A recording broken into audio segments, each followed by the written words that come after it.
Good morning বন্ধুরা, সকাল সকাল দেখো আমি একদম গ্রামের মধ্যে চলে এসেছি, জঙ্গল।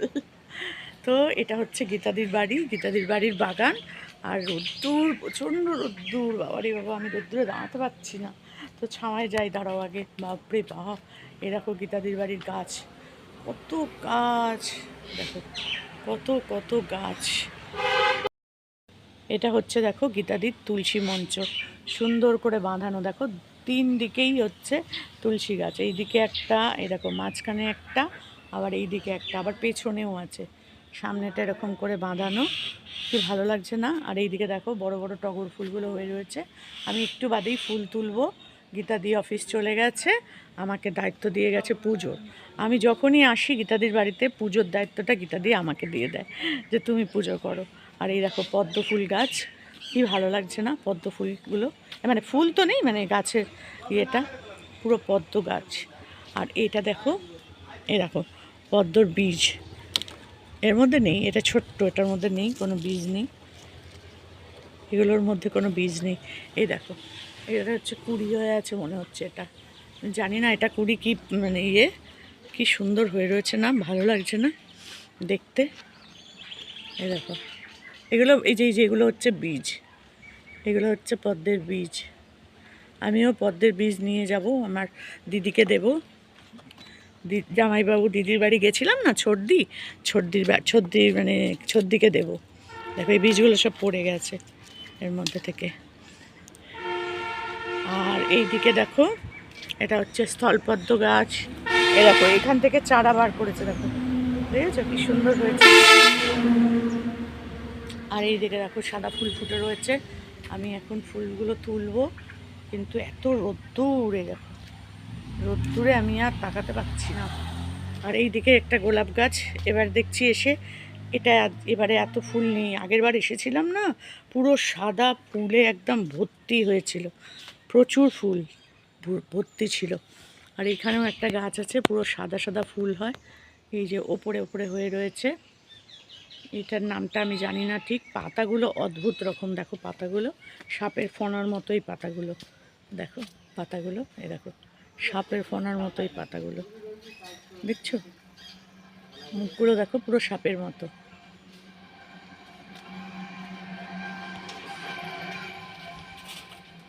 আর এখানেও মনসা গাছটা আছে, মনসা গাছের তলাটাও পুরো বাঁধানো। কত টব দেখো, গীতাদির বাড়ি কত টব পড়ে আছে খালি। আগে প্রচুর গাছ লাগাতো, এবার এখন আর পারে না গীতাদি, বলছিল যে আর পারছি না। আর ওই দিকে আছে জবা ফুল গাছ, যেগুলো আমি এখন যাব, একটু বাদেই আমি ওখানে যাব, গিয়ে ফুলগুলো তুলবো। তো চলো তোমাদের সাথে ফুলগুলো তোলা দেখাতে আবার আসবো। আর ছাদেও আছে, ছাদে এখন আর যাব না, বাড়ির পেছন দিকটাও বিশাল বড়। আর এইখানে দেখো কি সুন্দর সাদা ফুলগুলো হয়ে রয়েছে, এগুলো আবার ঝুলিয়ে রেখেছে এগুলো। এই ফুলের চারা কিছু আমি নিয়ে যাব। আর ওই দিকে তো পুরো জঙ্গল, ওদিকে আর দেখার মতো কিছু নেই, সব অনেকটা জায়গা গীতাদির, বেশ খানিকটা জায়গা আছে গীতাদির।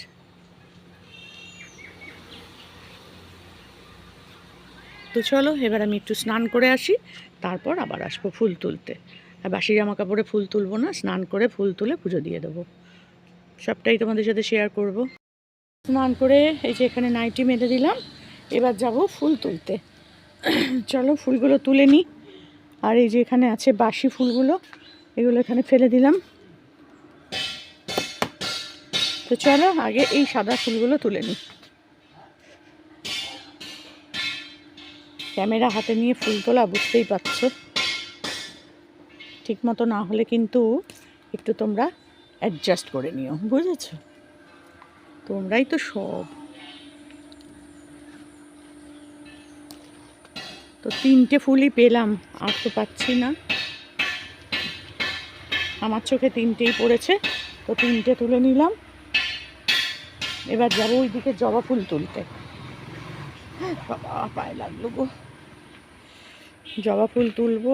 আর এই দেখো সাদা ফুলগুলো তুলে নিয়েছি, আর তুলবো এদিকে এই সাদা ফুলগুলো তুলবো কিছু।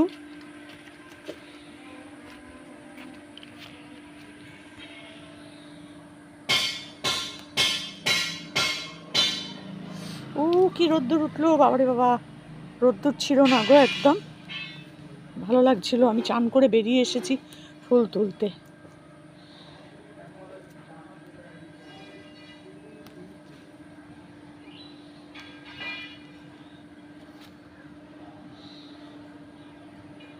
এই গাছে না অনেক কাঠপিঁপড়েও থাকে জানো, প্রচুর কাঠপিঁপড়ে থাকে।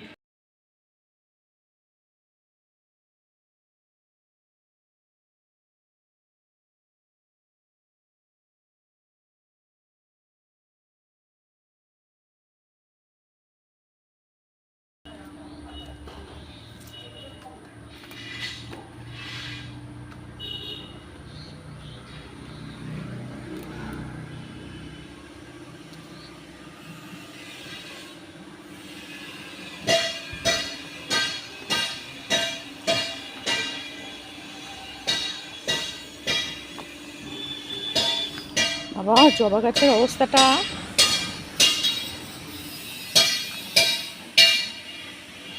ফুল গাছটা পুরো চাল কুমড়ো গাছ না কি গাছে যেন পুরো ঢেকে দিয়েছে গাছটাকে। এই গাছটাকে ঠিক করে খুলে দিতে হবে, নাহলে না এই গাছে ফুলই ফুটবে না এরপর। এই যে দেখো সুন্দর করে ফুল ফুটে রয়েছে, এই দেখো, তো দেখো কি ভালো লাগছে না, কি সুন্দর কালারটা, হলুদের মধ্যে লাল, খুব ভালো লাগছে দেখতে। তো চলো তুলে নিই একটা একটা করে। গাছটা আগে আরও অনেক ফুল ফুটতো, কিন্তু এই যে কি লাউ গাছ না কুমড়ো গাছ জানি না, চাল কুমড়ো গাছ সব ভর্তি হয়ে গেছে, গাছটাকে নষ্ট করে দেবে। গীতাদি পরিষ্কার করবে বলছিল। তো 4টে ফুল পেয়েছি আমি আপাতত, এই যে আর তো পাচ্ছি না। এই দেখো এই গাছটাতে না পুরো গাছটাকে ভরে দিয়েছে, আটকে দিচ্ছে, জড়িয়ে নিয়েছে একদম। তো আমি আর ফুল দেখতে পেলাম না, 4টেই দেখলাম। দেখি ওই পাশের দিকে আর আছে নাকি, না আপাতত তো দেখছি না। তো চলো এই যা ফুল হয়েছে এই দিয়েই এখন আমি পুজো দেব। আর কোথাও কি কোনো ফুল গাছ আছে দেখতে পাচ্ছি না, জঙ্গল হয়েছে বড্ড। আর এই দেখো এই শাকগুলো খেতে কি ভাল লাগে না, বলবো এই শাকগুলো বাটা করে খাওয়াতে আমায়। আমি তো নিজে এইসব করে খেতে পারি না, কিন্তু খেতে খুব ভালোবাসি বাবা। ওই দেখো ওই দিকেও হয়ে রয়েছে। তো চলো যাই, এই ফুলগুলো নিয়ে এবার ঠাকুর ঘরে যাব। এখানেও দেখো কত সাদা ফুল, আরও কত সাদা ফুল তুলে নিই, নাহলে তো এই ফুলগুলোও তো নষ্ট হয়ে যাবে বলো। তো তুলেই নিই।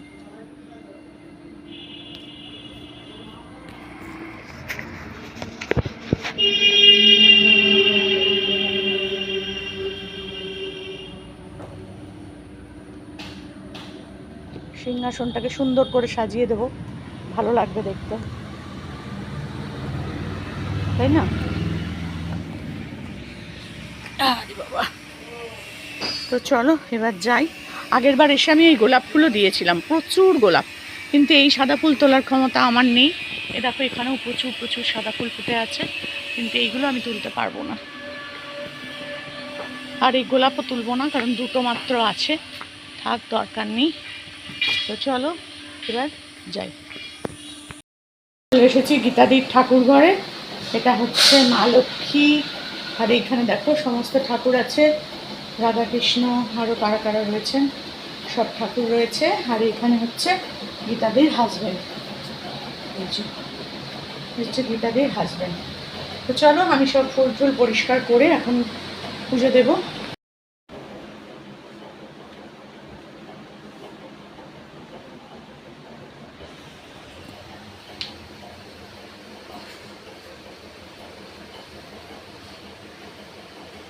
এই দেখো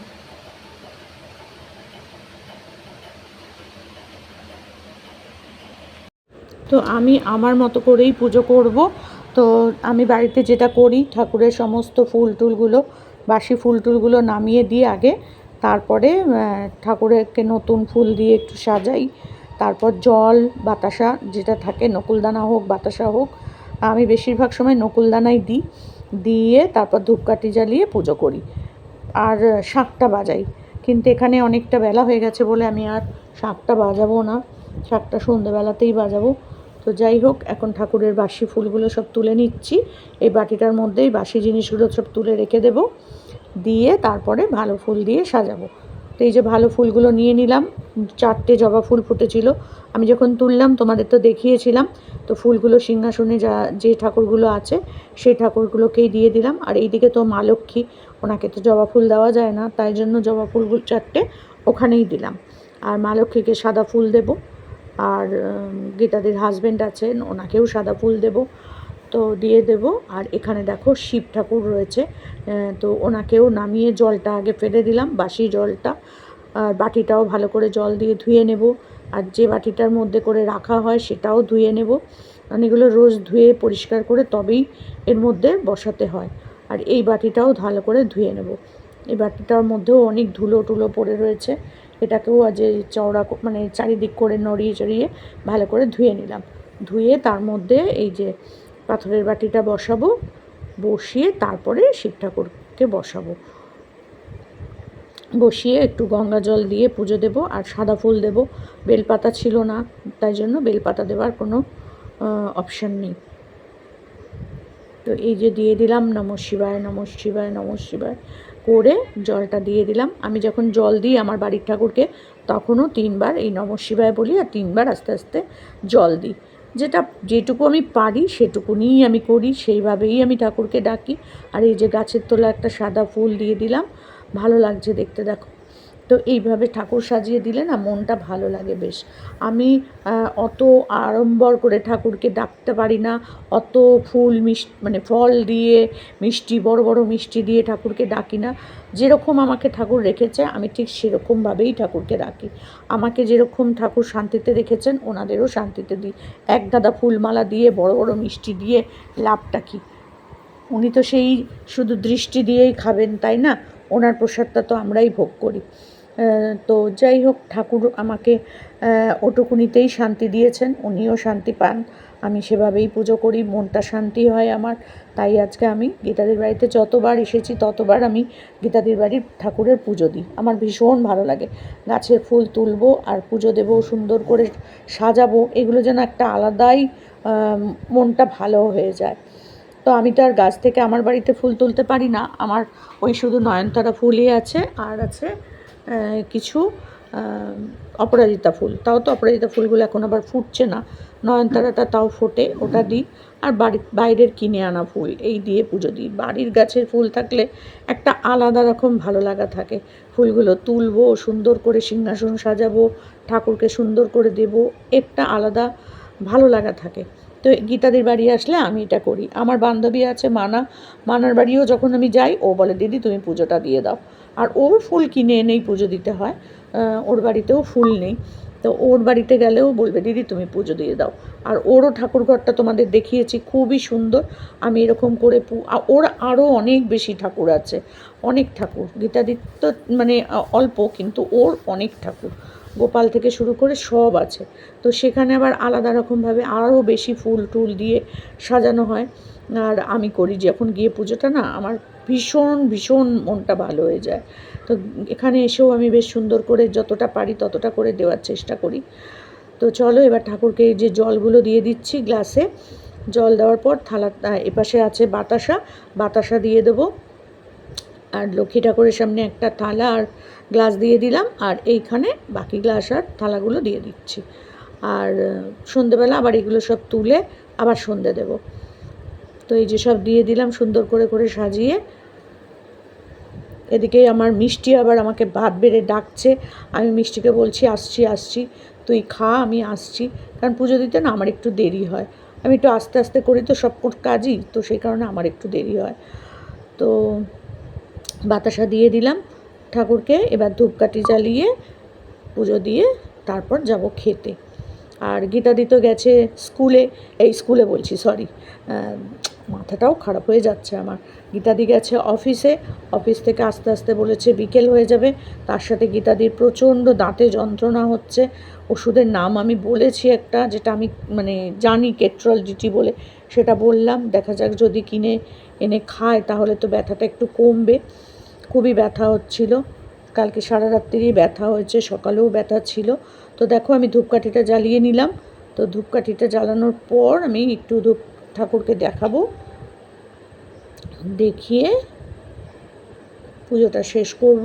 আমি কিন্তু ডান হাতেই পুজো করছি, তোমরা কিন্তু কেউ ভেবো না যে আমি বাঁ হাতে পুজো করছি।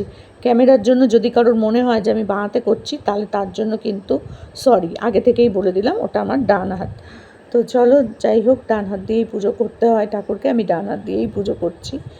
করে এবার যাব, এবার সব ধূপকাঠিটা লাগিয়ে দিয়ে তারপর তোমাদের ভালো করে একবার দেখাবো যে আমার অবশ্য আমি প্রণাম করাটা বলিনি। এই দেখো, আমি প্রণাম করে নিচ্ছি, ঠাকুরকে বলছি সবাইকে ভালো রেখো, সুস্থ রেখো, আমার শত্রুদেরও ভালো রেখো।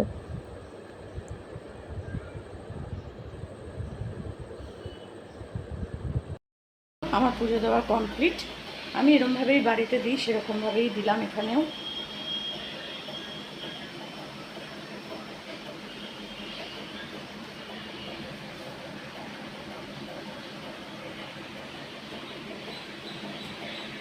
দুপুরের খাবার নিয়ে বসে পড়লাম। তো চলো, খাওয়া দাওয়া করে নিই, আজকের মতো এখানেই শেষ করলাম। অন্য দিন দেখা হবে, অন্য দিন।